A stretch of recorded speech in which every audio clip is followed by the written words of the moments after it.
You're watching Up with KREM.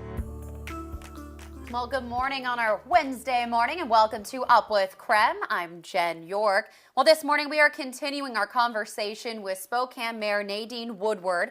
Spokane County is now in phase 2 of reopening. We moved into phase 2 last Friday, just in time for the long holiday weekend. So this morning, Spokane Mayor Nadine Woodward is joining us by phone live here. Good morning, Mayor. Thank you so much for being with us. In our first Good to be weekend, with you. what great. Yeah, great to have you with us. In our first weekend here, what grade would you give the public when it comes to social distancing and mask guidelines? Well, that's a great question. I would say I would give our community a B plus. When I'm out and about, I see really about 50% wearing masks and 50% who aren't. And I just can't express how important it is to be vigilant about wearing masks and doing all the things that we did in the 10 weeks that led us here that got us to move to phase 2. So it's wearing masks as directed by our health district, especially in contained places where we can't be 6 feet apart, but also keeping the social distancing, washing hands regularly, staying home when you're not feeling well. Those are all things that we really need to get used to, need to be a part of our normal life now, so that we don't risk going back to phase 1 and closing our businesses again. I just can't stress that. And the increases, as we mentioned earlier on KREM this morning, that we've seen in the community since going to phase 2, I really want to stress that those have been contained cases. We're doing our job, making sure that it's not a community spread. That's what our health secretary is looking at going forward, and just making sure that our COVID response is impactful as it was from the very beginning. And we actually just got in a viewer question who texted in this question. They ask, why aren't local leaders making masks mandatory? Well, our health district health officer put out the directive last week. And so all of the electeds are following that, and we're encouraging our community to follow that too.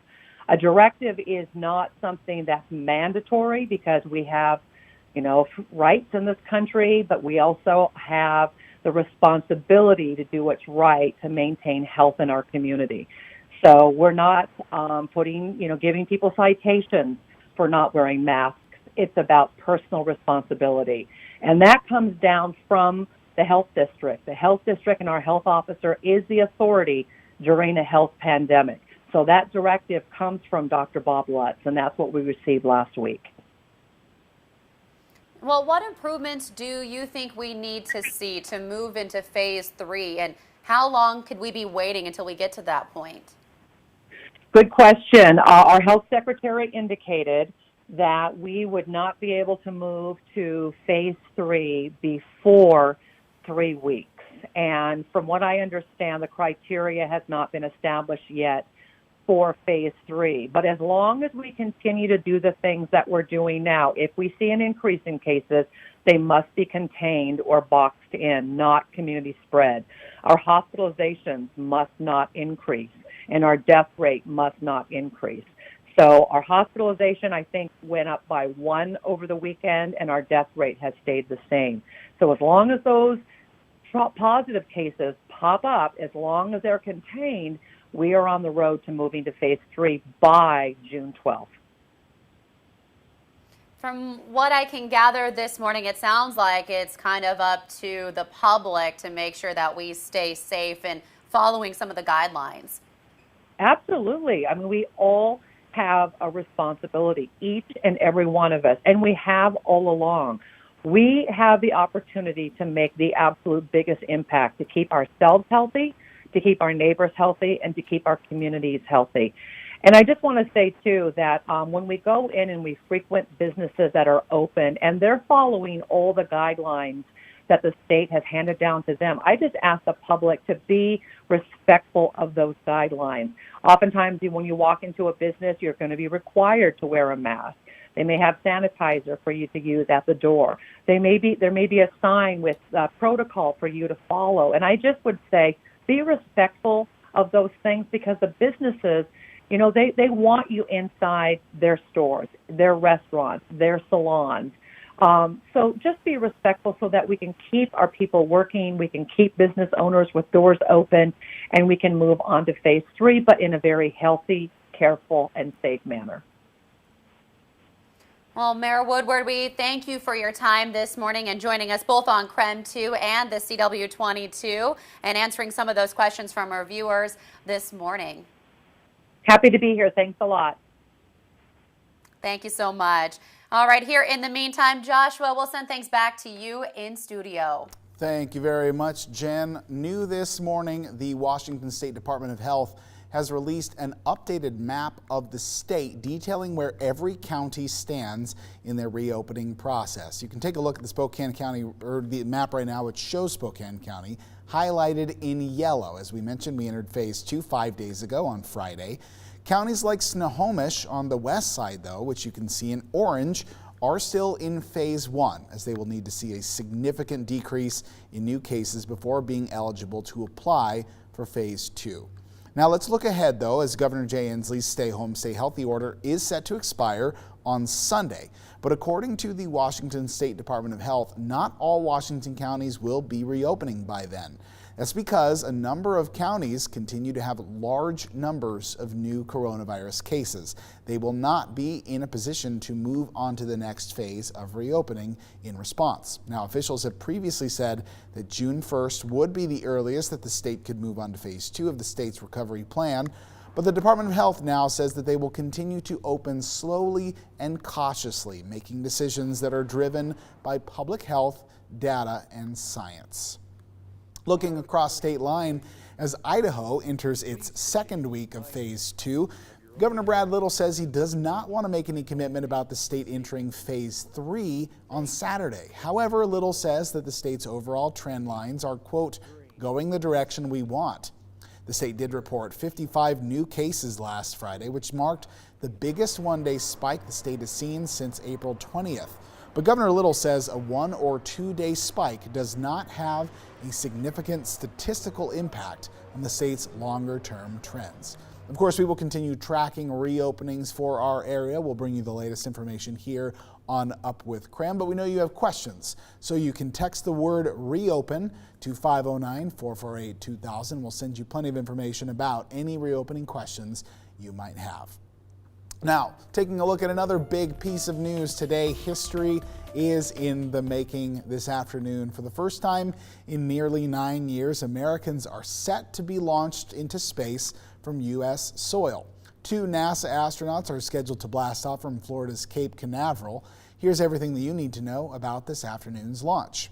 Robert L. Behnken and Douglas Hurley will be on board the first crewed mission for a commercial spacecraft. Behnken is the Joint Operations Commander for the mission, and Hurley will be the spacecraft commander. They are pictured here for you.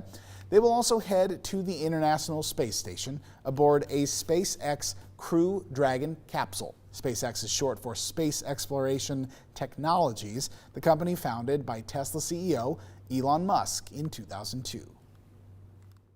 This is a unique moment where all of America can take a moment and look at our country do something stunning again. And that is launch American astronauts on American rockets from American soil. If all goes according to plan, it would be the first time a private company would send astronauts into orbit ever, with the help of NASA and a multi-billion-dollar investment from taxpayers. But this historic launch has been years in the making. In July of 2011, mission with the space shuttle Atlantis was the last time that astronauts took off from American soil. In September of 2014, NASA selected SpaceX and Boeing to each build a new spacecraft to carry astronauts to the International Space Station. Then, in August of 2018, NASA introduced the 9 astronauts who would fly on the first test flight and mission for SpaceX and Boeing's commercial spacecraft. Then, in March of 2019, the Demo 1 flight launched SpaceX's first Crew Dragon to the International Space Station. Today's mission is officially known as Demo 2. It would be the first crewed flight of the Crew Dragon and is the final major test for SpaceX's human spaceflight system. Now, it hasn't been decided yet just how long the astronauts will stay at the space station, but while the Crew Dragon are being used for this flight test and they can stay in orbit about 110 days, NASA says the specific mission duration will be determined once there is based on the readiness of the next commercial crew launch. Of course, today's launch right now scheduled for 1:33 p.m. our time, but there is a chance the launch might need to be delayed to Saturday or Sunday due to weather. So let's check in with our own Evan Narana. He's going to actually look outside of the inland Northwest at what the forecast is like in Florida.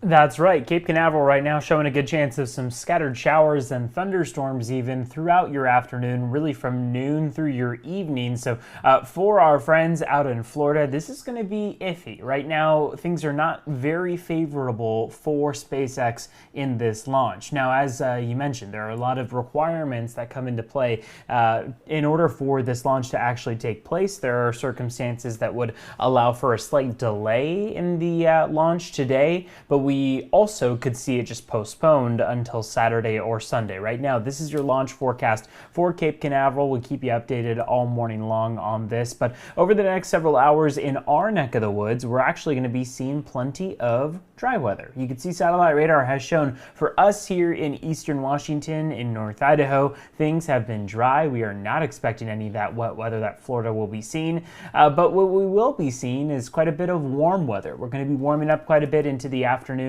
today, where we start to hit the mid-70s, and then tomorrow 80s are in store. Those 80s last all the way through your Friday, and then Saturday, where we could be hitting close to about 90 degrees as your forecast high. Winds are going to be a lot calmer today than they were yesterday. Yesterday we saw those breezy conditions. Today we'll get maybe to the 4 or 5 mile an hour range, which will just keep us with a very, very light breeze out there.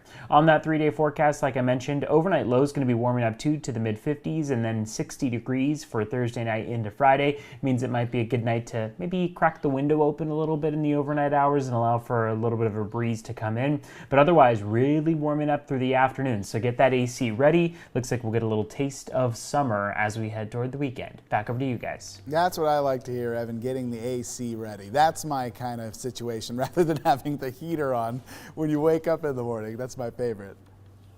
We always have to suggest that people don't wait until the heat is actually here to test the AC or to test the heater in the winter.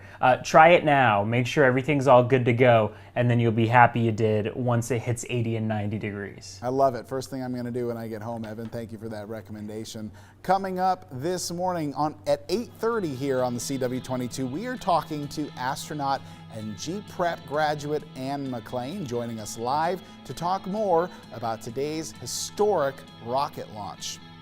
Also, Washington potato farmers are missing most of their customers amid the coronavirus pandemic. But after the break, we'll tell you about their new efforts to turn too many potatoes into something that will feed their local communities.